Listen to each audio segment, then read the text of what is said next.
No, ladies and gentlemen, today I just read the news and there was a news article that just got me really angry. I mean, really angry. But before we get on to the main video of today, can I yet again remind you, if you haven't already, please subscribe to the channel. I mean, I go through a lot of rubbish to make these videos, so just click the bell icon, share the video with some friends. In any case, let's get on to the first news story of today. And this is obviously that Paul Mashatile has said that US President Donald Trump should come to South Africa and see the country for himself. And this is what he had to say. Well, when the president decides to visit the US, he will invite President Trump to come here so that he can see our beautiful country, see that there is no genocide here. We are beautiful, happy people, black and white, working, living together. So I hope he will accept the invitation to come, because I think he's being lied to. There's no genocide. Thank you very much, ladies and gentlemen. Can I please just ask the delegation to stand? Now, the problem with Paul Mashatile's clip is that he basically says that there's no genocide occurring in South Africa. But one has to remind ourselves that genocide isn't an event. It's a number of stages that lead to a final event, a final solution, if you will. And so one may ask the question as to where we are in terms of the genocidal stages. And by all suggestions, we're currently at stage 8, which is the persecution stage.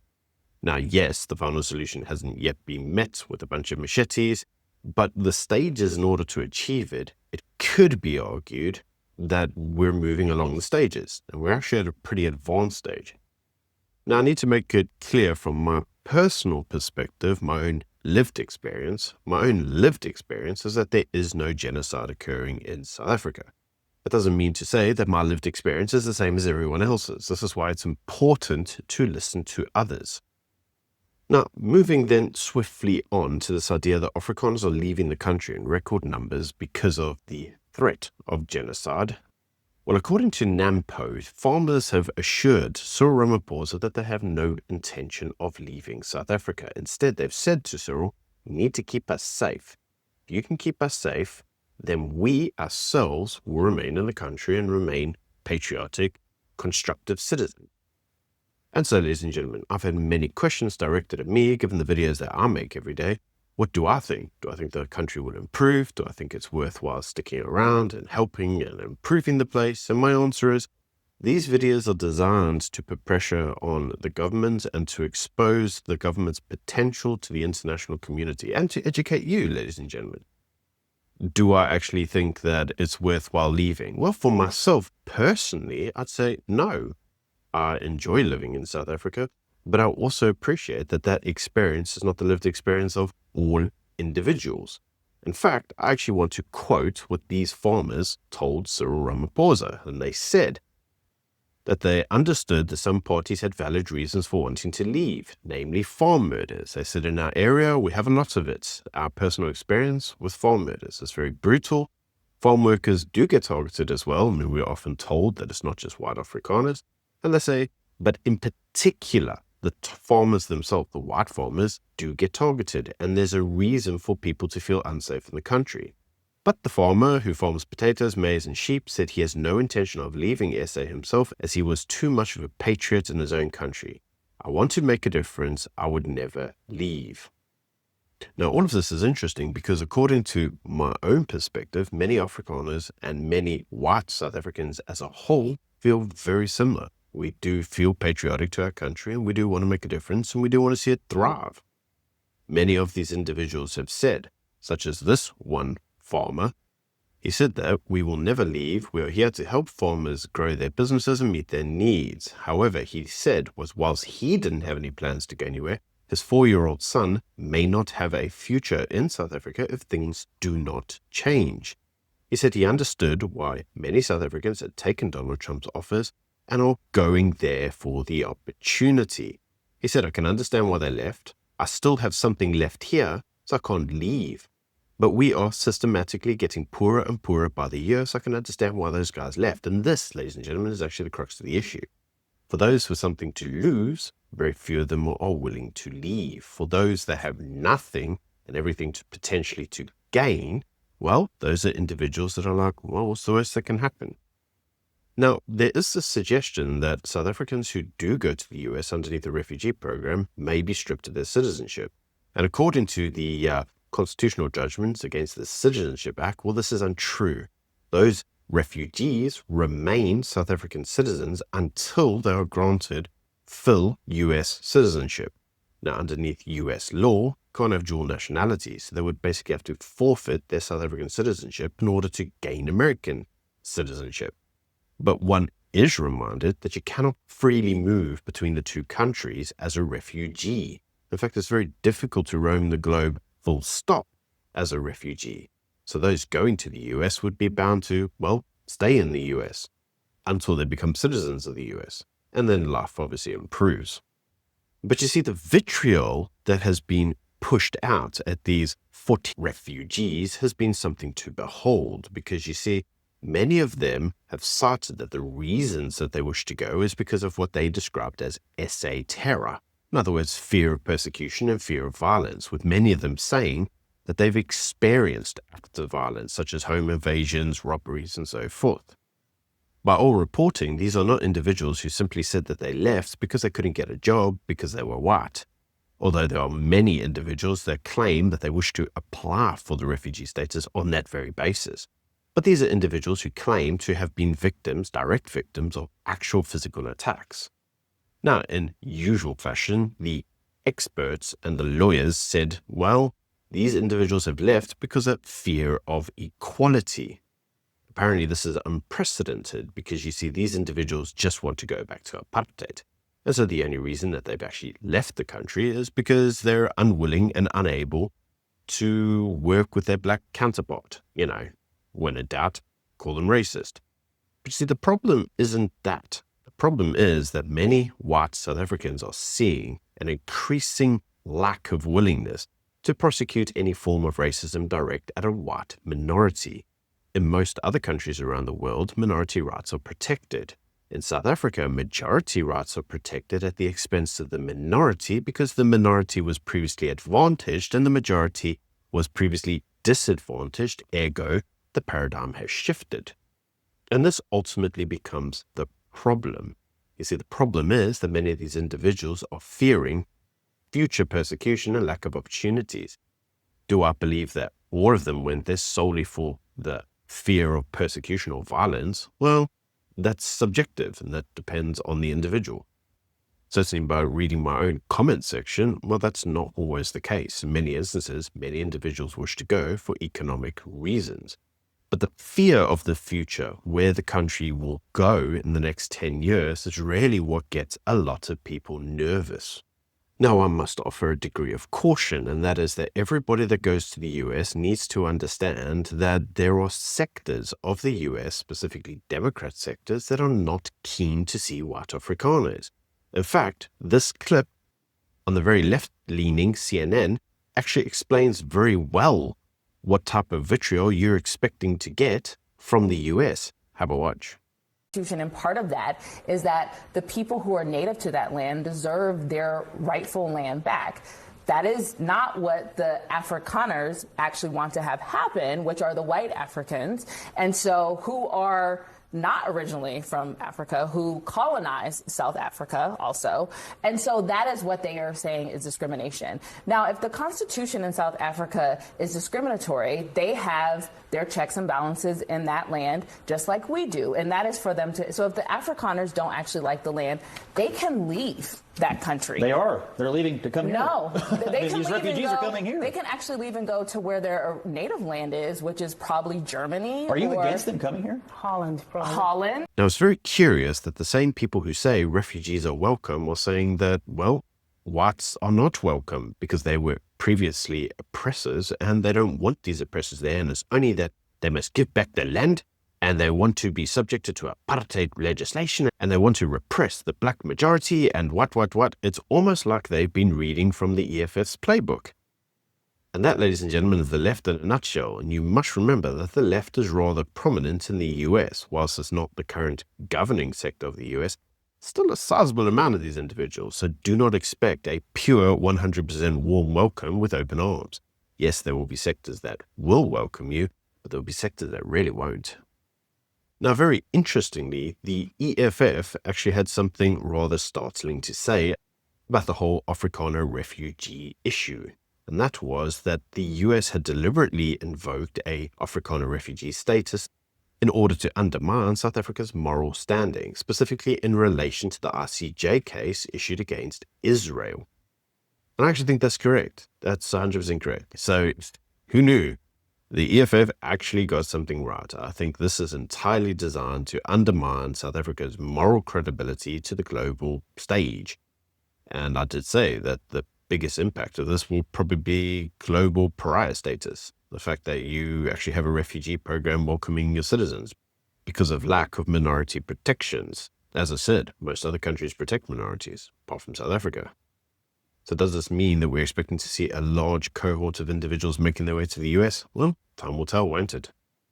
But you see, this hasn't stopped some politicians jumping on this and basically saying, you've got this offer, it's a good thing, why don't you footsack? Because as the DA shadow MMC for development planning in Johannesburg experienced himself during a council meeting, he was directly told that basically he's a colonizer, a repressor, and he should leave the country. And he should just be grateful that he lived in a country with Ubuntu, because if he wasn't, he would have been killed. And you know what? He should really take Donald Trump's offer and leave.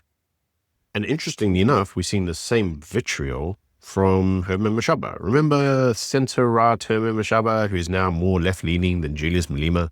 He's now more racist than Julius Malema. Your daily reminder that if you voted for Action SA, you're a moron. Anyway, this is what Herman Mashaba had to say. I mean, you can see for yourself on screen. Is this the kind of guy that looks like a normal, rational guy that hasn't had a stroke and is now mentally challenged? I don't know. You let me know what you think in the comment section below. In any case, according to Imbalula, they are in discussions with the Afrikaner groups, obviously AfriForum and Solidariteit and whoever else, and that whilst nothing has been decided yet, they are saying that the actual conversation is constructive. Apparently, according to him, the biggest concern that many of these individuals have is laws such as the Expropriation Act. And I should imagine it will also be BEE legislation.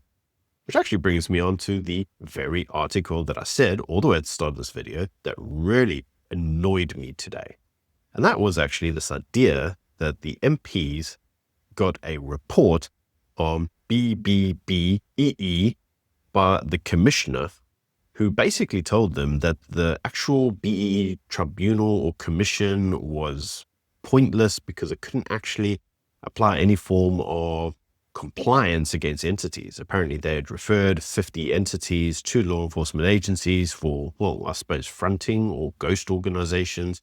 And SEPT and the MPA hadn't actually prosecuted any of these individuals, assuming because you can't actually get the relevant proof to do it.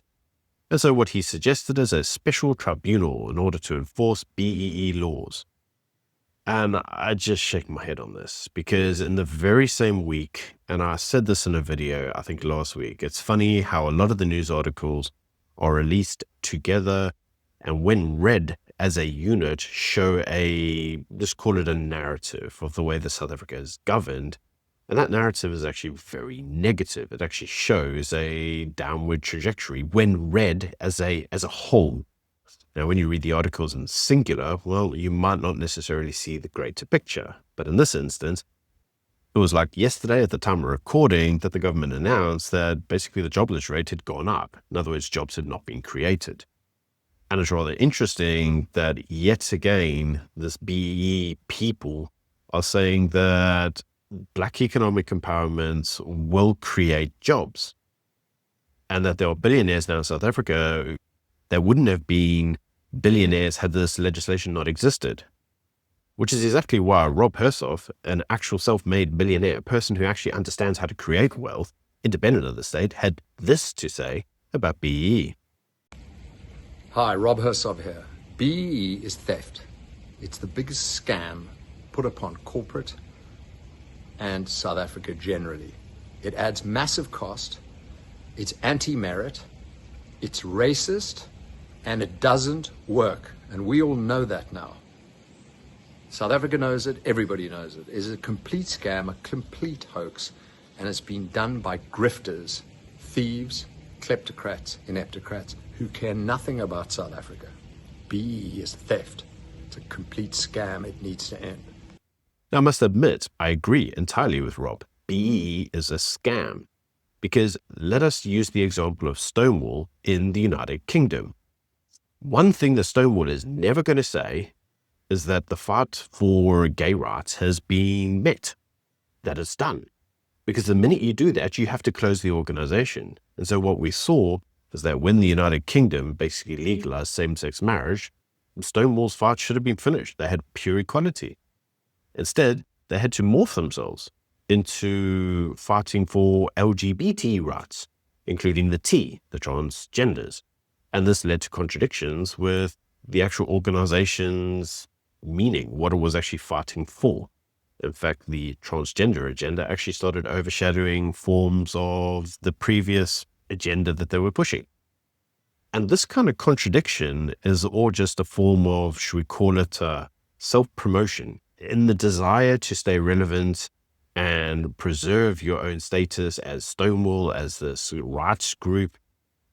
The actual mission became corrupted and the outcome of the mission started to be reversed. And I think this is exactly what's happening with BEE. I understand why BEE was originally required, but the actual BEE state at the moment is just, well, pure grifting. At the end of the day, even the commissioner himself says there's now some evidence that parties are progressing forward with forms of transformation, and it isn't enriching only the politically elite. And that's telling, because it shows that they understand full well that the parties who have been benefiting from BEE up until now have been the politically connected. But the reason that this annoys me so much is this just shows that despite the economy constantly being in ruins, with the economy going nowhere, with people telling it time and time and time again, BEE is an issue, these guys are just retarded. They cannot see the writing on the wall and just go, guys, maybe we've made a mistake and we need to reverse this now. They are just so wedded to the idea of BEE that they just continue with a failed policy, year in, year out, year in. And when the policy doesn't work, it's like, oh, because we didn't do the policy hard enough. It's the typical communist rhetoric. Real communism has never been tried. We'll do it better next time. It's just retarded. It's beyond retarded.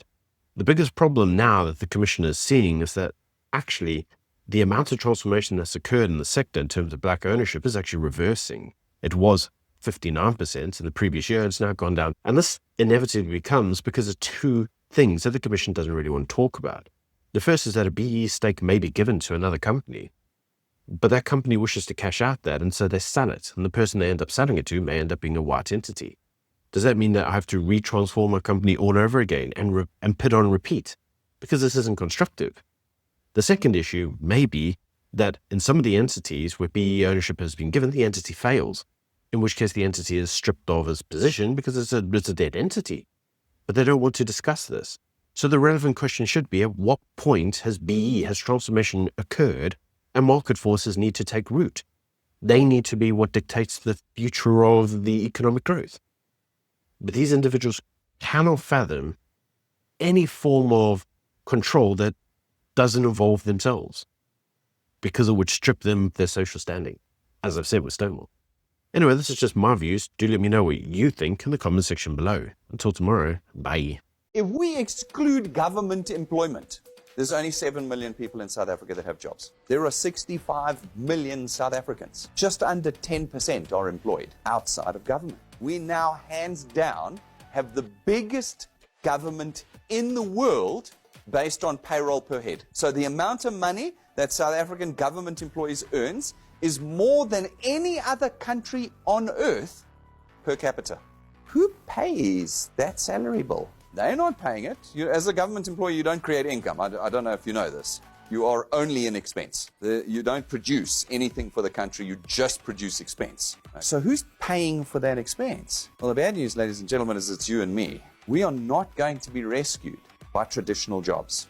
Those of you who are fortunate enough to have a regular job know that it's just making you poor. Anybody here getting rich off of their jobs?